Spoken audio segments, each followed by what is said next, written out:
Então, farmacologia, a gente vai ver sobre farmacocinética e farmacodinâmica, tá? A farmacocinética, ela estuda a trajetória do medicamento e a farmacodinâmica, ela estuda o mecanismo de ação. Aqui algumas coisinhas que a professora falou que eu anotei, mas não sei se pode cair na prova. Fala pro T4, tomar de jejum, vitamina D é lipossolúvel, então ingerir uma vitamina D após o almoço aumenta a absorção. O ácido fólico é para gestante tomar, que age no topo neural. Então, deficiência de ácido fólico, vitamina B12 e ferro dá anemia. Então, se você consumir, por exemplo, uma laranja após almoçar, vai aumentar a absorção dessas vitaminas. Então, aqui a gente vai ver os principais conceitos primeiro, né? Então, por exemplo, o fármaco. Fármaco e princípio ativo, eles são a mesma coisa, só muda o nome. Então, eles vão ser responsáveis pelo efeito terapêutico, tá? Medicamento. Ela é a forma terapêutica e ou a forma diagnóstica. Mas, então, também, né, o medicamento seria o quê? Ele por completo. Então, seria a cápsula, a caixa, o recipiente, a bula.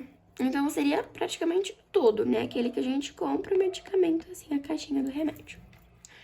Então, aqui tem exemplos de medicamentos terapêuticos e de medicamentos diagnósticos. Então, medicamentos terapêuticos. Tem o que cura, o que diminui e o que previne. Então, o medicamento terapêutico que cura, a gente tem um exemplo de antibiótico. O que diminui, a gente tem o antidepressivo, que ele vai diminuir a depressão, né? Ele não vai curar a depressão, ele vai diminuir. E o terapêutico de prevenir é a vacina, que pode prevenir uma gripe, né? E o anticoncepcional, que vai prevenir a gravidez. Já o medicamento diagnóstico são aqueles que ajudam em exames. Então, você tomar um laxante, um diurético, tá bom? E aqui o remédio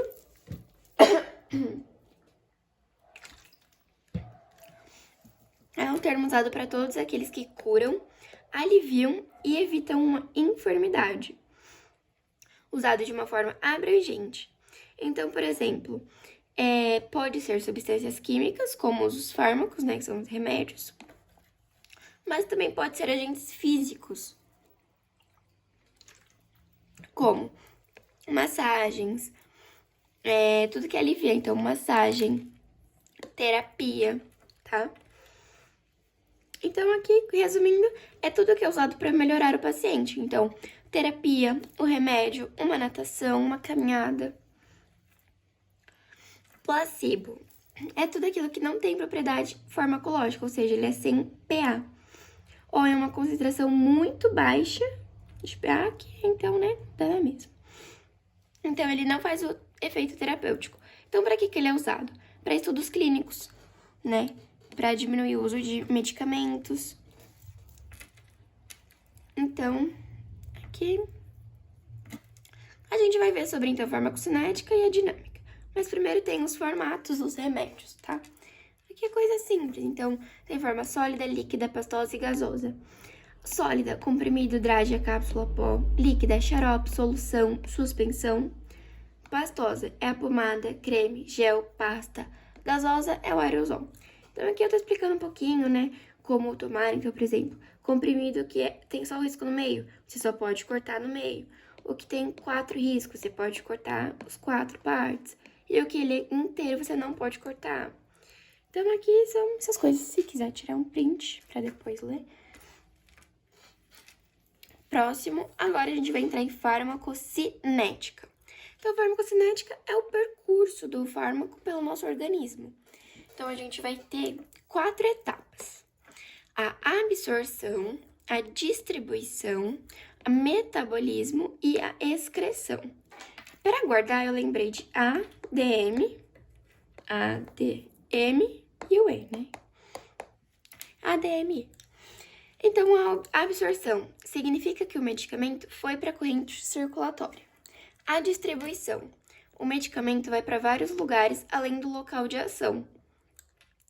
O metabolismo acontece após o medicamento fazer o seu efeito metabológico, que tem a função de transformar a droga em uma droga menos ativa ou inativa, chamada de metabólito.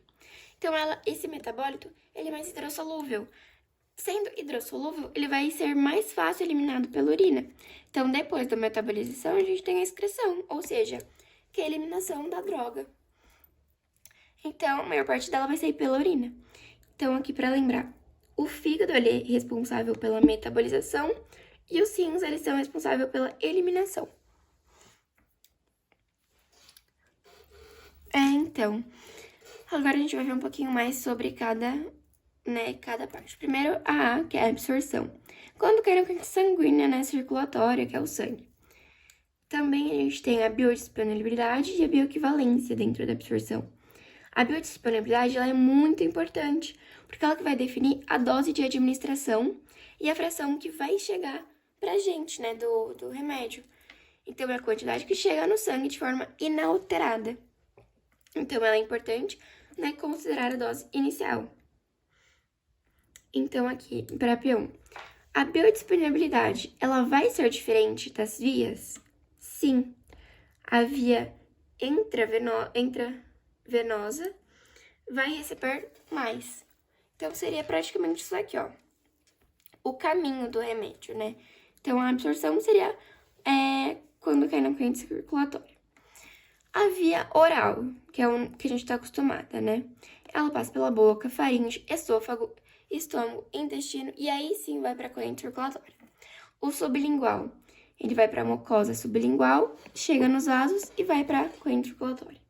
O intravenosa já é direto na corrente circulatória, então ela é mais rápida. Então, a professora perguntar qual é a mais rápida? É a intravenosa. E a intramuscular é o músculo, os vasos e a corrente circulatória. Então, quanto maior a trajetória, mais demorada vai ser a absorção, né? Porque aqui, ó, por exemplo, a via oral, ela tem que passar por tudo isso para chegar na corrente circulatória. A intravenosa já vai direto. Então, quanto maior essa trajetória, mais demorada vai ser a absorção. Então, qual via que é a absorção mais rápida? Intravenosa. Então, aqui a bioequivalência são as diferentes formas farmacêuticas de um mesmo fármaco. Então, os diferentes nomes, né, que a gente acha na farmácia. Então, por exemplo, a gente tem referência, o genérico e o similar. Então, vamos ver a história de cada um deles. Rapidinho, né? A referência é aquele que foi descoberto. Então, o laboratório acabou de descobrir, então ele é referência.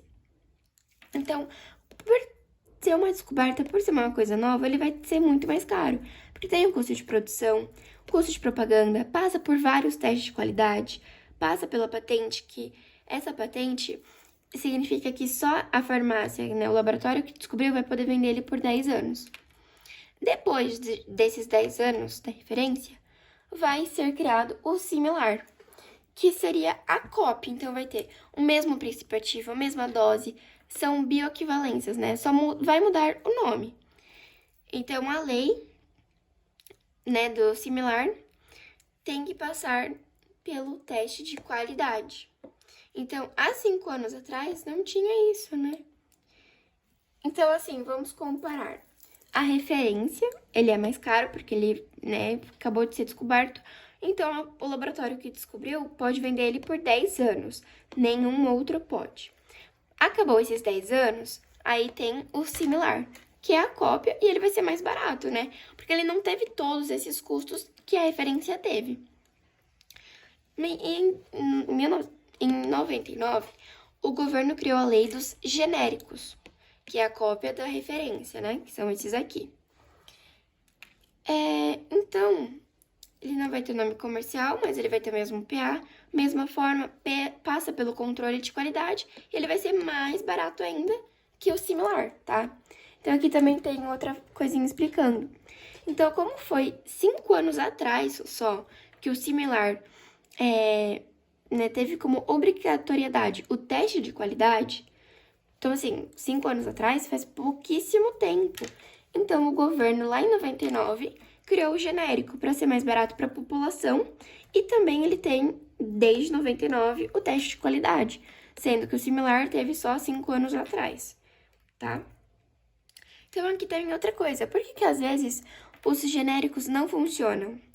porque às vezes pode mudar algumas matérias-primas, como recipiente, corante, conservante, os tamanhos dos grânulos.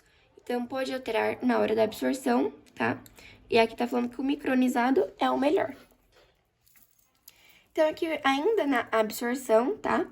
Tem alguns fatores que vão influenciar essa absorção, como a hidro e a lipossolubilidade. Então, por exemplo, a membrana celular, né, que é a nossa célula, tem lipídios.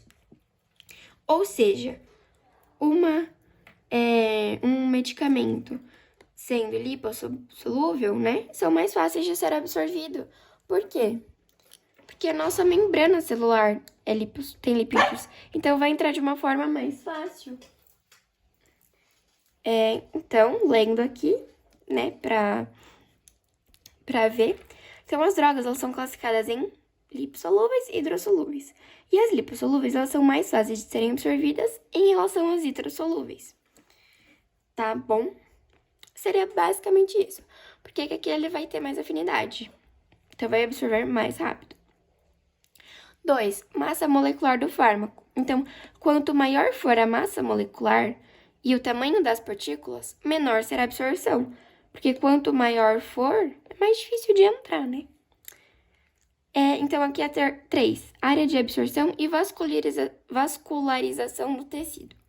Então, aqui tá falando que quanto maior for a área e a vascularização, maior vai ser a absorção. Então, por isso que o sublingual, ele também é bom. Aqui, ó, que a gente tava vendo aqui, o sublingual. Ele é bom, porque ele vai pela mucosa, os vasos e já tá na corrente circulatória. Então, assim, ele também é rápido. Então, isso também vai influenciar na absorção. 4. O metabolismo, né, de primeira passagem. O que seria isso? Às vezes, o remédio, ele está inativo quando a gente compra. Então, quando, né, ele não vai ter, então, a ação terapêutica, ele estando inativo. Quando ele vai cair na corrente circulatória, na CC, ele vai para o fígado. E lá no fígado ele vai fazer o metabolismo de primeira passagem, ou seja, vai converter uma forma inativa, que é a que a gente comprou, em uma forma ativa. Ou seja, o remédio sofre a metabolização e a transformação de inativa em ativa. E aqui também tem o pH do local de absorção e pK do fármaco, tá? Porque esse 5 tá aqui.